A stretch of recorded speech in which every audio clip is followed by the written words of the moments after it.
ನಮಸ್ಕಾರ ಎಲ್ಲರಿಗೂ. ಸೆಪ್ಟೆಂಬರ್ 28, 2008 ಒಂದು ರಾಕೆಟ್ ಆಕಾಶಕ್ಕೆ ಲಾಂಚ್ ಆಗಲಿಕ್ಕೆ ರೆಡಿಯಾಗಿ ನಿಂತಿರುತ್ತೆ ಇವತ್ತಿನ ದಿವಸ.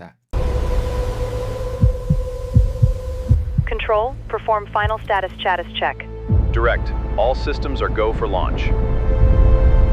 ಆದರೆ ಇದರ ಹಿಂದೆ ಇದ್ದಂಥ ಇಂಜಿನಿಯರ್ಗಳು ಯಾರೂ ಎಕ್ಸೈಟ್ ಆಗಿರಲ್ಲ, ಯಾರೂ ಸೆಲೆಬ್ರೇಟ್ ಮಾಡ್ತಿರಲ್ಲ. ಇನ್‌ಫ್ಯಾಕ್ಟ್ ಇವರೆಲ್ಲ ಎಕ್ಸಾಸ್ಟ್ ಆಗಿರ್ತಾರೆ. ಯಾಕಂತಂದರೆ ಇಲ್ಲಿವರೆಗೂ ಇವರು ಮಾಡಿದಂಥ 3 ಅಟೆಂಪ್ಟ್‌ಗಳು ಫೇಲ್ಯೂರ್ ಆಗಿರುತ್ತೆ. ಇದು ಇವರ 4ನೇ ಅಟೆಂಪ್ಟ್ ಆಗಿರುತ್ತೆ.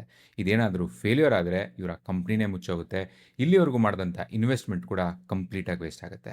ಈ ಒಂದು ಪ್ರೆಷರಲ್ಲಿ ಇವರ 4ನೇ ಅಟೆಂಪ್ಟ್ ಲಾಂಚ್ ಆಗುತ್ತೆ ಹಾಗೂ ಇವರಿಗೆ ಸಕ್ಸಸ್ ತಂದುಕೊಡುತ್ತೆ. ಇವರ ರಾಕೆಟ್ ಅರ್ತ್ ಆರ್ಬಿಟ್‌ನ ರೀಚ್ ಆಗುತ್ತೆ.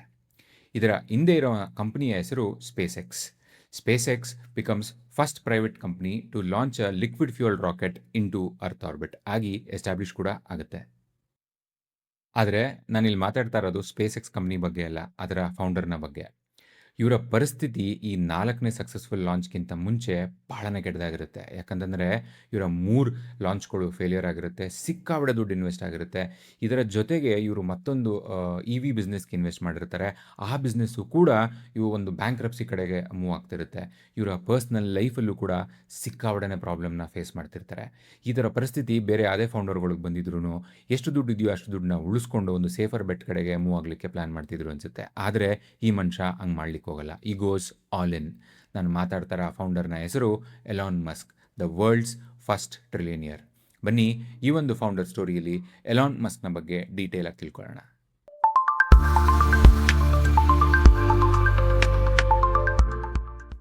ಎಲಾನ್ ಮಸ್ಕ್ ಅವರು ಸೌತ್ ಆಫ್ರಿಕನ್ ಬಾರ್ನ್. ಅವರ ತಂದೆ ಇಂಜಿನಿಯರ್ ಆಗಿರ್ತಾರೆ, ಅವರ ತಾಯಿ ಕೆನೇಡಿಯನ್, ಬಟ್ ಸೌತ್ ಆಫ್ರಿಕಾದಲ್ಲಿ ಮಾಡೆಲ್ ಆ್ಯಂಡ್ ಡಯಟಿಷಿಯನ್ ಆಗಿರ್ತಾರೆ. ಸೊ ಇವರ initial days will be a normal lifestyle days ಅಂತಲೇ ಹೇಳ್ಬೋದು. Not from a very wealthy background, but ಚಿಕ್ಕದ್ರಿಂದನೇ ಇವರಿಗೆ ಬುಕ್ಸ್, ಸ್ಪೇಸ್ ಆ್ಯಂಡ್ ಕಂಪ್ಯೂಟರ್ ಅಂದರೆ ತುಂಬಾ ಇಷ್ಟ ಇರುತ್ತಂತೆ. ಹಾಗಾಗಿ ಇವರಿಗೆ 10ನೇ ವರ್ಷದಲ್ಲೇ ಅವ್ರಿಗೆ ಮೊದಲನೇ ಕಂಪ್ಯೂಟರ್ ಸಿಕ್ಕಿರುತ್ತೆ. ಅದನ್ನು ಉಪಯೋಗಿಸ್ಕೊಂಡು ಕೋಡಿಂಗ್ ಕಲ್ತಿರ್ತಾರೆ. ಕೋಡಿಂಗ್ ಕಲಿತು ಅವ್ರದ್ದೇ ಆದಂಥ ಒಂದು ವಿಡಿಯೋ ಗೇಮ್ ಆ್ಯಪು ಕೂಡ ಕ್ರಿಯೇಟ್ ಮಾಡಿರ್ತಾರೆ.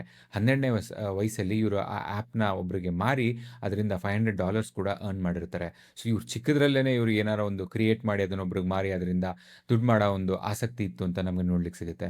17 ಇಯರ್ಸ್ ಆಗಿದ್ದಾಗ ಅವರು ಸೌತ್ ಆಫ್ರಿಕಾ ಬಿಡ್ತಾರೆ. ಅಮೆರಿಕಾದಲ್ಲಿ ಇರುವಂಥ ಒಂದು ಪೆನ್ಸಿಲ್ವೇನಿಯಾ ಯೂನಿವರ್ಸಿಟಿಲಿ ಅವರಿಗೆ ಡಿಗ್ರಿ ಮಾಡಲಿಕ್ಕೆ ಜಾಗ ಸಿಕ್ಕಿರುತ್ತೆ. ಸೊ ಅಲ್ಲಿ ಜಾಯ್ನ್ ಆಗ್ತಾರೆ. ಅಲ್ಲಿ ಡಬಲ್ ಡಿಗ್ರಿ ತೊಗೊತಾರೆ ಇನ್ ಎಕನಾಮಿಕ್ಸ್ ಆ್ಯಂಡ್ ಫಿಸಿಕ್ಸಲ್ಲಿ. ಅದಾದ ನಂತರ ಸ್ಟ್ಯಾನ್ಫರ್ಡಲ್ಲಿ ಅವರಿಗೆ ಎನರ್ಜಿ ಫಿಸಿಕ್ಸ್ ಮೇಲೆ PhD ಮಾಡಲಿಕ್ಕೆ ಆಪರ್ಚುನಿಟಿ ಸಿಕ್ಕಿರುತ್ತೆ. ಬಟ್ ಅದನ್ನು ಜಾಯ್ನ್ ಆಗಿ ಪರ್ಸ್ಯೂ ಮಾಡಿರಲ್ಲ, ಅರ್ಧಕ್ಕೆ ಅದನ್ನು ಬಿಟ್ಬಿಟ್ಟಿರ್ತಾರೆ. ಇದು ಇವರ ಇನಿಷಿಯಲ್ ಡೇಸ್ನ ಜರ್ನಿ ಅಂತ ನಮಗೆ ನೋಡ್ಲಿಕ್ಕೆ ಸಿಗುತ್ತೆ. ಎಲಾನ್ ಮಸ್ಕ್ ಅವರು ಅವರ ಮೊದಲನೇ ಕಂಪ್ನಿ ಶುರು ಮಾಡ್ತಾರೆ 1995 ಅವರ ಬ್ರದರ್ ಜೊತೆಗೆ. ಈ ಕಂಪ್ನಿ ಹೆಸರಾಗಿರುತ್ತೆ ಜಿಪ್2. ಇದರ ಕಾನ್ಸೆಪ್ಟ್ ಬಂದು ಸಿಂಪಲ್, ಗೂಗಲ್ ಆಫ್ 1995 ಅಂತ ಅಂದ್ಕೊಳ್ಳಿ. ಈ ಕಂಪ್ನಿ ರನ್ ಮಾಡೋ ಟೈಮಲ್ಲಿ ಎಲಾನ್ ಮಸ್ಕ್ ಅವರ ಪರಿಸ್ಥಿತಿ ಹೆಂಗಿರುತ್ತಪ್ಪ ಅಂತಂದರೆ ಅವ್ರಿಗೆ ಅವ್ರದ್ದೇ ಆದಂಥ ಒಂದು ಮನೇನ ರೆಂಟ್ ಮಾಡ್ಕೊಳ್ಳೋಕ್ಕೆ ದುಡ್ಡಿರೋದಿಲ್ವಂತೆ. ಅವರು ಆಫೀಸಲ್ಲೇ ಅವರನ್ನು ಟೈಮ್ ಕಳೀತಾ ಇದ್ರಂತೆ. 1999 ಜಿಪ್2ನ ಅಕ್ವೈರ್ ಮಾಡ್ಕೊಳ್ಳುತ್ತೆ ಕಾಂಪ್ಯಾಕ್ ಅನ್ನೋ ಒಂದು ಕಂಪ್ನಿ. ಈ ಒಂದು ಅಕ್ವಿಸಿಷನಲ್ಲಿ ಎಲಾನ್ ಮಸ್ಕ್ ಅವರಿಗೆ 183 crores ಎಕ್ಸಿಟ್ ಸಿಗುತ್ತೆ. ಈ ಒಂದು ಎಕ್ಸಿಟ್ ಬೇರೆ ಯಾರಿಗಾದರೂ ಸಿಕ್ಕಿದ್ದಿದ್ರೆ ಅದು ಆ ಟೈಮಲ್ಲಿ ಮೇ ಬಿ ಅವ್ರುಗಳೆಲ್ಲ ಲೈಫಲ್ಲಿ ಸೆಟ್ಲ್ ಆಗಿಬಿಡ್ತಿದ್ರು ಅನಿಸುತ್ತೆ. ಬಟ್ ಎಲಾನ್ ಮಸ್ಕ್ ಅದನ್ನು ಮಾಡೋಕ್ಕೋಗಲ್ಲ. ಅವರು ಅದರಲ್ಲಿ 60% ಫಂಡ್ನ ಯೂಸ್ ಮಾಡಿಕೊಂಡು ಮತ್ತೊಂದು ಕಂಪ್ನಿನ ಫಾರ್ಮ್ ಮಾಡ್ತಾರೆ. ಅದು ಆನ್ಲೈನ್ ಬ್ಯಾಂಕಿಂಗಲ್ಲಾಗಿರುತ್ತೆ. ಅದರ ಹೆಸರು X.com. ಮುಂದೆ ಹೋಗಿ X.com ಅದರ ಕಾಂಪಿಟೇಷನ್ ಕಾನ್ಫಿನಿಟಿ ಜೊತೆಗೆ ಮರ್ಜ್ ಆಗುತ್ತೆ. ಮರ್ಜ್ ಆದಮೇಲೆ ಅದನ್ನು ಪೇಪಾಲ್ ಅಂತ ರೀಬ್ರ್ಯಾಂಡ್ ಮಾಡಿರ್ತಾರೆ. ಪೇಪಾಲ್ ಸಾಕಷ್ಟು ಜನಕ್ಕೆ ಗೊತ್ತಿದೆ ಅಂತ ಭಾವಿಸ್ತೀನಿ. ಪೇಪಾಲ್ನ 2002 eBay ಅವರು ಅಕ್ವೈರ್ ಮಾಡ್ಕೊತಾರೆ ಫಾರ್ $1.5 billion. ಈ ಒಂದು ಎಕ್ಸಿಟಲ್ಲಿ ಎಲಾನ್ ಮಸ್ಕ್ ಅವರಿಗೆ 1375 crores ಸಿಗುತ್ತೆ. ಈ ಒಂದು ದುಡ್ಡನ್ನ ಉಪಯೋಗಿಸ್ಕೊಂಡು ಎಲಾನ್ ಮಸ್ಕ್ ಅವರು ಸ್ಪೇಸ್ ಎಕ್ಸ್ನ ಲಾಂಚ್ ಮಾಡಿರ್ತಾರೆ 2004. ಸ್ಪೇಸ್ ಎಕ್ಸ್ನ ಐಡಿಯಾ ಇನ್ಸೇನ್ಲಿ ಕ್ರೇಜಿ ಆಗಿರುತ್ತೆ. ಯಾಕಂತಂದರೆ ಎಲಾನ್ ಮಸ್ಕ್ ಅವರು ಒಂದು ಅಫೋರ್ಡಬಲ್ ಹಾಗೂ ರೀಯೂಸಬಲ್ ರಾಕೆಟ್ನ ಬಿಲ್ಡ್ ಮಾಡಲಿಕ್ಕೆ ಪ್ಲ್ಯಾನ್ ಮಾಡಿರ್ತಾರೆ ಥ್ರೂ ಸ್ಪೇಸ್ ಎಕ್ಸ್. ಆಗಿನ ಟೈಮಲ್ಲಿ ಇಂಡಸ್ಟ್ರಿಯವರು ಮಾತಾಡಿರ್ತಾರಂತೆ, ಈ ಒಂದು ರಾಕೆಟ್ನ ಇನ್ವೆಂಟ್ ಮಾಡೋದು for a private company is next impossible. ಯಾಕಂತಂದರೆ ಗೌರ್ಮೆಂಟ್ ಈಗಾಗಲೇ ಸಿಕ್ಕಾಪಟ್ಟೆ ಈ ಒಂದು ಫೀಲ್ಡಲ್ಲಿ ರಿಸರ್ಚ್ ಮಾಡಲಿಕ್ಕೆ ಇನ್ವೆಸ್ಟ್ ಮಾಡಿದೆ. ಸಿಕ್ಕಾಪಟ್ಟೆ ವರ್ಷಗಳ ಕಾಲ ಕೂಡ ಈ ಒಂದು ರಿಸರ್ಚಲ್ಲಿ ಕಳೆದಿದೆ. ಆದರೂ ಕೂಡ ಅವ್ರಿಗೆ ಇನ್ವೆಂಟ್ ಮಾಡಲಿಕ್ಕೆ ಆಗಿಲ್ಲ ಅಂತ. ಆದರೆ ಎಲಾನ್ ಮಸ್ಕ್ ಅವ್ರಿಗೆ ಗೌರ್ಮೆಂಟ್ನ ರಿಸರ್ಚಲ್ಲಿ ಹ್ಯೂಜ್ ಕಾಸ್ಟ್ ಇನ್ಎಫಿಷಿಯನ್ಸಿ ಕಾಣಿಸಿರುತ್ತೆ. ಈ ಒಂದು ಕಾಸ್ಟ್ ಇನ್ಎಫಿಷಿಯನ್ಸಿ ಎಲಾನ್ ಮಸ್ಕ್ ಅವರಿಗೆ ಒಂದು ಆಪರ್ಚುನಿಟಿಯಾಗಿ ಕಾಣಿಸಿ ಸ್ಪೇಸ್ ಎಕ್ಸ್ನ ಶುರು ಮಾಡಿರ್ತಾರೆ. ಮಾಡಿರ್ತಾರೆ. ಇದೇ ಟೈಮಲ್ಲಿ ಅಂದರೆ 2004 ಎಲಾನ್ ಮಸ್ಕ್ ಅವರು ಮತ್ತೊಂದು ಕಂಪ್ನಿಗೆ ಇನ್ವೆಸ್ಟ್ ಮಾಡಿರ್ತಾರೆ. ಅದರ ಚೇರ್ಮನ್ ಹಾಗೂ ಸಿಇಒ ಕೂಡ ಆಗಿರ್ತಾರೆ. ಆ ಕಂಪ್ನಿಯ ಹೆಸರು Tesla motors. So 2004 Elon Musk ಅವರು 2 ಮೇಜರ್ ಇನ್ವೆಸ್ಟ್ಮೆಂಟ್ಗಳನ್ನ ಮಾಡಿರ್ತಾರೆ. ಮೊದಲನೇದು ಸ್ಪೇಸ್ ಎಕ್ಸ್, ಎರಡನೇದು ಟೆಸ್ಲಾ ಮೋಟರ್ಸ್. ಸ್ಪೇಸ್ ಎಕ್ಸ್ ಅವರು ಬಿಟ್ವೀನ್ 2006 2008 3 ರಾಕೆಟ್ಗಳನ್ನ ಲಾಂಚ್ ಮಾಡಿರ್ತಾರೆ. 3 ಫೇಲ್ಯೂರ್ ಆಗಿಬಿಟ್ಟಿರುತ್ತೆ. ಪ್ರತಿಯೊಂದು ಲಾಂಚು ಪಬ್ಲಿಕ್ ಆಗಿರುತ್ತೆ. ಪ್ರತಿಯೊಂದು ಲಾಂಚ್ನು ಮೀಡಿಯಾದವರು ಬ್ರೂಟಲಾಗಿ ಕ್ರಿಟಿಸೈಸ್ ಮಾಡಿರ್ತಾರೆ. ಪ್ರತಿಯೊಂದು ಲಾಂಚೂ ಸ್ಪೇಸ್ ಎಕ್ಸ್ಗೆ ಸಿಕ್ಕಾಪಟ್ಟೆ ಲಾಸಸ್ ತಂದಿರುತ್ತೆ. ಪ್ರತಿಯೊಂದು ಲಾಂಚ್ನು ನೋಡಿ ಕಾಂಪಿಟೇಷನ್ ನಕ್ಕಿರುತ್ತೆ. ಇದೇ ಟೈಮಲ್ಲಿ ಟೆಸ್ಲಾ ಕೂಡ ಸಿಕ್ಕಾಪಟ್ಟೆ ಕ್ಯಾಶ್ ಬರ್ನ್ ಮಾಡಿ ಆಲ್ಮೋಸ್ಟ್ ಬ್ಯಾಂಕ್ರಪ್ಸಿ ಕಡೆಗೆ ಹೋಗಿರುತ್ತೆ. ಆ್ಯಡಿಂಗ್ ಟು ದಿಸ್, ಅದೇ ಟೈಮಲ್ಲಿ ಗ್ಲೋಬಲ್ ಕ್ರೈಸಿಸ್, ರಿಸೆಷನ್ ಕೂಡ ಸ್ಟಾರ್ಟ್ ಆಗಿಬಿಟ್ಟಿರುತ್ತೆ 2008. ಎಲಾನ್ ಮಸ್ಕ್ ಅವರು ಅವ್ರ ಹತ್ರ ಉಳ್ಕೊಂಡಿದ್ದ ದುಡ್ಡನ್ನ ಈ 2 ಕಂಪ್ನಿಗಳಿಗೆ ಮತ್ತೆ ಇನ್ವೆಸ್ಟ್ ಮಾಡಿರ್ತಾರೆ ಆ್ಯಸ್ ಅ ಲಾಸ್ಟ್ ಬೆಟ್. ಇವರು ಯಾವ ಪರಿಸ್ಥಿತಿಲಿ ಇರ್ತಾರೆ ಅಂತಂದರೆ ಅವರ ಮನೆ ಬಾಡಿಗೆ ಕೂಡ ಅವ್ರ ಫ್ರೆಂಡ್ಸ್ಗಳು ಕಟ್ಕೊಡ್ತಾ ಇದ್ರಂತೆ. ಇದೇ ಟೈಮಲ್ಲಿ ಅವ್ರ ಹೆಂಡತಿ ಕೂಡ ಬಿಟ್ಬಿಟ್ಟೋಗ್ತಾರೆ ಎಲಾನ್ ಮಸ್ಕ್ನ. ಹಿಂಗೆ ಅಲ್ವಾ ಪರಿಸ್ಥಿತಿ. 1999 ಇವ್ರ ಹತ್ರ 183 crores ಇತ್ತು. 2002 1375 crores ಇತ್ತು. 2008ಗೆ ಇವರು ಆಲ್ಮೋಸ್ಟ್ ರೋಡಿಗೆ ಬಂದುಬಿಟ್ಟಿದ್ದಾರೆ.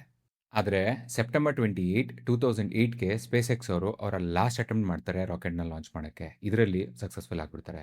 Space X becomes first privately funded company to put liquid fuelled rocket in to earth's orbit. ಇದಾದ ಒಂದೇ ವಾರಕ್ಕೆ ನಾಸಾದವರು 1.50 lakhs crore ಕಾಂಟ್ರಾಕ್ಟ್ನ ಸ್ಪೇಸ್ ಎಕ್ಸ್ಗೆ ಕೊಡ್ತಾರೆ to supply international space station. ಇದರಿಂದ ಸ್ಪೇಸ್ ಎಕ್ಸ್ ಸರ್ವೈವ್ ಆಗುತ್ತೆ. ಡಿಸೆಂಬರ್ 2008 ಅಷ್ಟರೊಳಗಡೆ ಟೆಸ್ಲಾಗೂ ಕೂಡ ಫಸ್ಟ್ ರೌಂಡ್ ಆಫ್ ಫಂಡಿಂಗ್ ಸಿಗುತ್ತೆ. ಇದರಿಂದ ಟೆಸ್ಲಾನೂ ಸರ್ವೈವ್ ಆಗುತ್ತೆ. ಜೂನ್ 2010 ಟೆಸ್ಲಾ ಪಬ್ಲಿಕ್ ಹೋಗಿ 2131 crore ಫಂಡು ಕೂಡ ರೇಸ್ ಮಾಡ್ತಾರೆ. ಅದೇ ತಿಂಗಳು ಸ್ಪೇಸ್ ಎಕ್ಸ್ ಅವರು ಫಾಲ್ಕನ್ 9 ರಾಕೆಟ್ನ ಲಾಂಚ್ ಮಾಡ್ತಾರೆ. ಅದು ಕೂಡ ಸಕ್ಸಸ್ ಆಗುತ್ತೆ. ಹೆಂಗೆ ಅಲ್ಲ ಲೈಫು. ಫಸ್ಟ್ ಹಾಫ್ ಆಫ್ 2008 ನೋಡಿದ್ರೆ ಎಲಾನ್ ಮಸ್ಕ್ ಅವರ ಕತೆ ಮುಗಿದೋಗಿತ್ತು. ಸೆಕೆಂಡ್ ಹಾಫ್ ಆಫ್ 2008 ಅವರ ಲೈಫಲ್ಲಿ ಒಂದು ಡ್ರಾಮ್ಯಾಟಿಕ್ ಚೇಂಜ್ ಆಗಿ ಇವತ್ತು ಅವರು ವರ್ಲ್ಡ್ಸ್ ಫಸ್ಟ್ ಟ್ರಿಲಿಯನಿಯರ್ ಆಗಿದ್ದಾರೆ. ಸೂಪರ್ ಅಲ್ಲ. ಎಲಾನ್ ಮಸ್ಕ್ ಅವರು ಸ್ಪೇಸ್ ಎಕ್ಸ್ ಹಾಗೂ ಟೆಸ್ಲಾ ಬಿಟ್ಟು ಬೇರೆ ಯಾವ್ಯಾವ ಕಂಪ್ನಿಗಳಲ್ಲಿ ಇನ್ವೆಸ್ಟ್ ಮಾಡಿದ್ದಾರೆ ಹಾಗೂ ಈ ಕಂಪ್ನಿಗಳು ಏನು ಮಾಡ್ತಾ ಇದೆ ಅಂತ ತಿಳ್ಕೊಳ್ಳೋಣ ಬನ್ನಿ. ಮೊದಲನೇದಾಗಿ 2022 ಇವರು ಟ್ವಿಟರ್ನ ಅಕ್ವೈರ್ ಮಾಡ್ಕೊತಾರೆ 3.67 lakh crores ಆ್ಯಂಡ್ ಅದನ್ನು ರೀಬ್ರ್ಯಾಂಡ್ ಮಾಡ್ತಾರೆ to X. Social media platform ಇದು ಎಲ್ಲರಿಗೂ ಗೊತ್ತಿರಂಗೆ. 2023 ಎಕ್ಸ್ ಎ ಐ ಅನ್ನೋ ಒಂದು ಕಂಪ್ನಿಲಿ ಇನ್ವೆಸ್ಟ್ ಮಾಡಿದ್ದಾರೆ. ಇದು basically artificial intelligence company.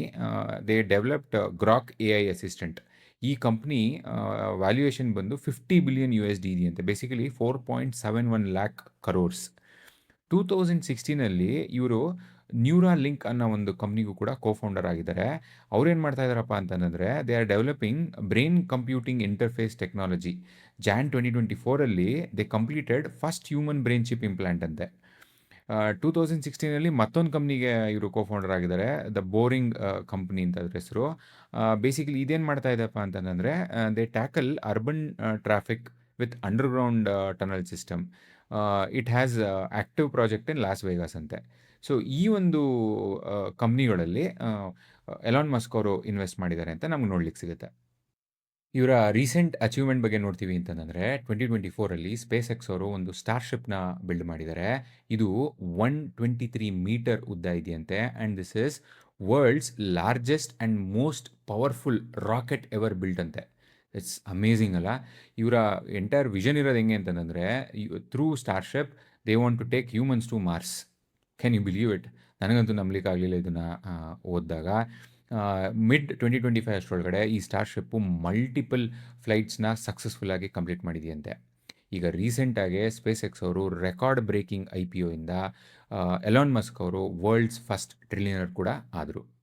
Elon Musk ಅವರ ಪಬ್ಲಿಕ್ ಬಿಹೇವಿಯರ್, ಅವ್ರ ಟ್ವಿಟರ್ ಮ್ಯಾನೇಜ್ ಮಾಡಿದ ರೀತಿ, ಅವರ ಓವರಾಲ್ ಮ್ಯಾನೇಜ್ಮೆಂಟ್ ಸ್ಟೈಲ್, ಅವರ ಪೊಲಿಟಿಕಲ್ ಅಲಯನ್ಸ್, ಇದನ್ನೆಲ್ಲ ಸೈಡ್ಗೆ ಇಟ್ಬಿಟ್ಟು ನೋಡಿದ್ರೆ ಎಲಾನ್ ಮಸ್ಕ್ ಅವರು ಗಿಫ್ಟೆಡ್ ಹ್ಯೂಮನ್ ಬೀಯಿಂಗ್ ಅಂತ ಅನಿಸ್ತಾರೆ. Even though is a gifted human being is always opted for a difficult path instead of opting for a easy path. ಅವರ space ಎಕ್ಸ್ನ ಇನ್ವೆನ್ಷನ್ಗಳು ನೋಡಿದ್ರೆ ಅನ್ಇಮ್ಯಾಜಿನಬಲ್ ಅಂತ ಅನಿಸುತ್ತೆ.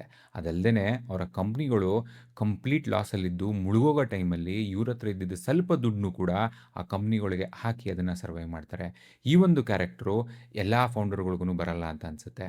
ಈ ಒಂದು ರೀಸನಿಂದ ಇವರು ಇಲ್ಲಿವರೆಗೂ ಬೆಳೆದು ನಿಲ್ಲಲಿಕ್ಕೆ ಕಾರಣ ಆಗಿದೆ ಅಂತಲೂ ಕೂಡ ನನಗನ್ಸುತ್ತೆ. ನಿಮ್ಮ ಒಪಿನಿಯನ್ ಏನು? ಎಲಾನ್ ಮಸ್ಕ್ ಅವರು ಇಲ್ಲಿವರೆಗೂ ಬೆಳೆದು ನಿಲ್ಲಕ್ಕೆ ಪ್ಯೂರ್ ಲಕ್ ಅಂತ ಹೇಳ್ತೀರಾ? ಅಥವಾ ಅವರ ರೂತ್ಲೆಸ್ ಮ್ಯಾನೇಜ್ಮೆಂಟ್ ಅಂತ ಹೇಳ್ತೀರಾ? ಅಥವಾ ಈಸ್ ಅ ಪ್ಯೂರ್ ಜೀನಿಯಸ್ ಅಂತ ಹೇಳ್ತೀರಾ? ನಿಮ್ಮ ಒಪಿನಿಯನ್ನ ಕಮೆಂಟ್ ಮಾಡಿ ನನಗೆ ತಿಳಿಸಿ ಅಂತ ಹೇಳ್ತಾ ಈ ಸ್ಟೋರಿನ ಮುಗಿಸ್ತಾ ಇದ್ದೀನಿ.